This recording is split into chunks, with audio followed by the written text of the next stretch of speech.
friends, welcome to Bedtime Stories. Today's bedtime stories are just some of Miss Megan's picks. These are some of my favorite stories from when I was little, and some of them you might know. I hope that you do, and I hope that if you don't, and they're new to you, that they become your favorites too. So our first is, I'm even wearing a shirt with my first, is Harold and the Purple Crayon by Crockett Johnson. Do you guys know Harold? Love Harold. All right. Harold and the Perfect Crayon. One evening, after thinking it over for some time, Harold decided to go for a walk in the moonlight. I'm going to scooch so you can see. He's going to go for a walk in the moonlight. There wasn't any moon, and Harold needed a moon for a walk in the moonlight, and he needed something to walk on. What's he doing? Is he drawing it? He made a long, straight path so he wouldn't get lost, and he set off on his walk, taking his big purple crayon with him. But he didn't seem to be getting anywhere on the long, straight path, so he left the path for a short cut across the field, and the moon went with him. The shortcut led right to where Harold thought a forest ought to be. He didn't want to get lost in the woods, so he made a very small forest with just one tree in it. It turned out to be an apple tree. The apples would be very tasty, Harold thought, when they got red. So he put a frightening dragon under the tree to guard the apples. It was a terribly frightening dragon. Look how scary that guy is. It even frightened Harold. Whoa, he backed away. His hand holding the purple crayon shook. Suddenly, he realized what was happening. But by then, Harold was over his head in an ocean. He came up thinking fast, and in no time, he was climbing aboard a trim little boat. He quickly set sail, and the moon sailed along with him. After he'd sailed long enough, Harold made land without much trouble. He stepped ashore on the beach, wondering where he was. The sandy beach reminded Harold of picnics, and the thought of picnics made him hungry, so he laid out a nice, simple picnic lunch. There was nothing but pie, but there were all 9 kinds of pie that Harold liked best. When Harold finished his picnic, there was quite a lot left. He hated to see so much delicious pie go to waste. So Harold left a very hungry moose and a deserving porcupine to finish it up. And off he went, looking for a hill to climb to see where he was. Harold knew that the higher up he went, the farther he could see, so he decided to make the hill into a mountain. If he went high enough, he thought he could see the window of his bedroom. He was tired, and he felt that he ought to be getting to bed. He hoped he could see his bedroom window from the top of the mountain. But as he looked down over the other side, he slipped, and there wasn't any other side of the mountain. He was falling into thin air. But luckily, he kept his wits and his purple crayon. He made a balloon, and he grabbed onto it. And he made a basket under the balloon high enough to stand in. He had a fine view from the balloon, but he couldn't see his window. He couldn't even see his house. So he made a house with windows, and he landed the balloon on the grass in the front yard. None of the windows was his window. He tried to think where his window ought to be. He made some more windows, and he made a big building full of windows. He made lots of buildings full of windows, and he made a whole city full of windows. But none of the windows was his window. He couldn't think where it might be. He decided to ask a policeman. The policeman pointed the way Harold was going anyway, but Harold thanked him. And he walked along with the moon, wishing he was in his room and in his bed. Then suddenly, Harold remembered. He remembered where his bedroom window was, when there was a moon. It was always right around the moon. And then Harold made his bed, and he got in it, and he drew up his covers, and the purple crayon dropped on the floor, and Harold dropped off to sleep. The end. I hope you liked that story. There's more Harold books at the library, of course, and you can probably check on Overdrive and Libby and get them there. So, I hope you like that one. Okay, I think you guys are going to know my next favorite. This is Corduroy, and this is by Don Freeman. Okay, let's read about Corduroy. Corduroy is a bear who once lived in the toy department of a big store. Day after day, he waited with all the other animals and dolls for somebody to come along and to take him home. The store was always filled with shoppers, and they were buying all sorts of things, but no one ever seemed to want a small bear in green overalls. Then one morning, a little girl stopped and looked straight into Corduroy's bright eyes. "Oh, Mommy," she said, "look, there's the very bear I've always wanted." "Not today, dear," her mother sighed. "I've spent too much already. Besides, he doesn't look new. He's lost the button to one of his shoulder straps." Aww. Corduroy watched them sadly as they walked away.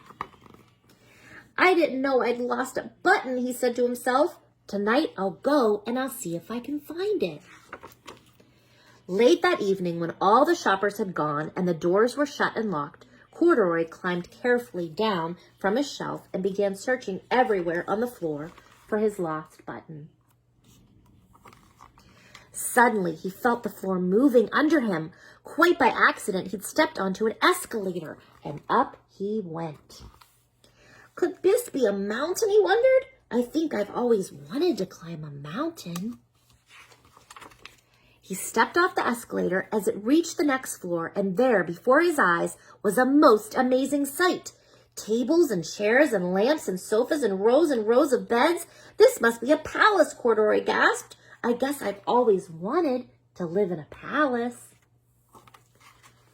He wandered around, admiring the furniture. This must be a bed, he said. I've always wanted to sleep in a bed. And up he crawled onto a large, thick mattress. All at once he saw something small and round. Why, here's my button, he cried, and he tried to pick it up. But like all the other buttons on the mattress, it was tied down tight. He yanked and he pulled with both paws until, pop, off came the button, and off the mattress Corduroy toppled. Bang into a tall floor lamp, and over it fell with a crash. Corduroy didn't know it, but there was someone else awake in the store. The night watchman was doing his rounds on the floor above, and when he heard the crash, he came dashing down the escalator. Now, who in the world did that? He exclaimed. Somebody must be hiding around here.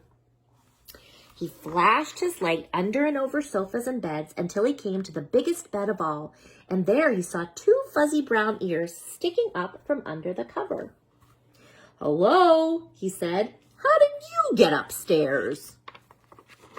The watchman tucked Corduroy under his arm and carried him down the escalator, and he set him on the shelf in the toy department with the other animals and dolls.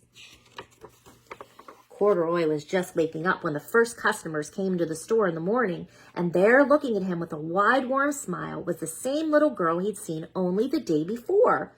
I'm Lisa, she said, and you're going to be my very own bear. Last night I counted what I've saved in my piggy bank, and my mother said I could bring you home. Shall I put him in a box for you? The saleslady asked. Oh, no, thank you, Lisa answered, and she carried Corduroy in her arms. She ran all the way up 4 flights of stairs, into her family's apartment, and straight into her room. Corduroy blinked. There was a chair and a chest of drawers, and alongside a girl-sized bed stood a little bed just the right size for him. The room was small, nothing like that enormous palace in the department store. This must be home, he said. I know I've always wanted a home. Lisa sat down with Corduroy on her lap and began to sew a button on his overalls. I like you the way you are, she said, but you'll be more comfortable with your shoulder strap fastened. You must be a friend, said Corduroy. I've always wanted a friend. Me too, said Lisa, and she gave him a big hug. The end. Did you like Corduroy? I love Corduroy. Oh, okay. Are you ready for my last pick of the day? It is Madeline.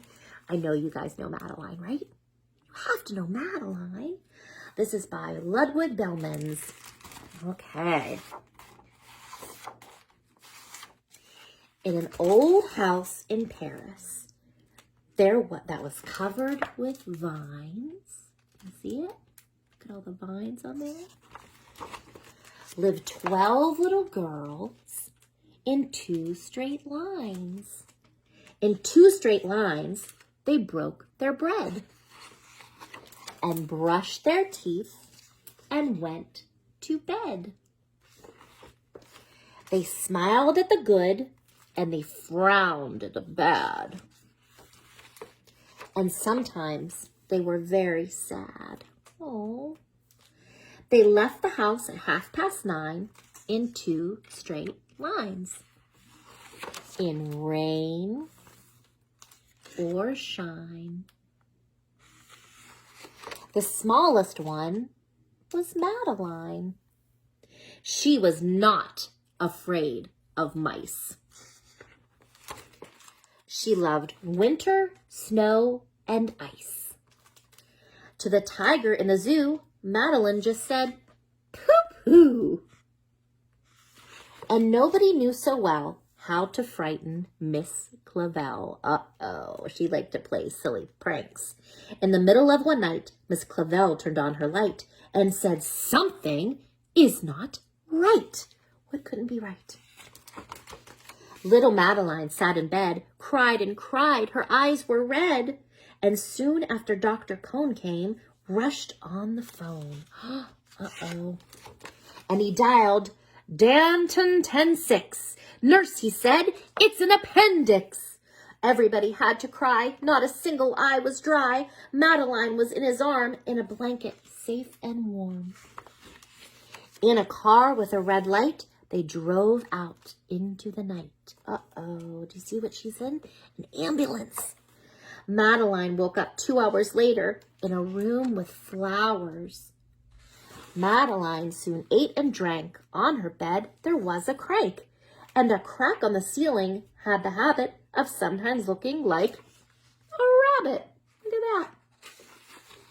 Outside were birds, trees, and sky, and so 10 days passed quickly by. One nice morning, Miss Clavel said, isn't this a fine day to visit Madeline? They're all going to visit her. Visitors from 2 to 4 read a sign outside her door, tiptoeing with solemn face with sunflowers and a vase.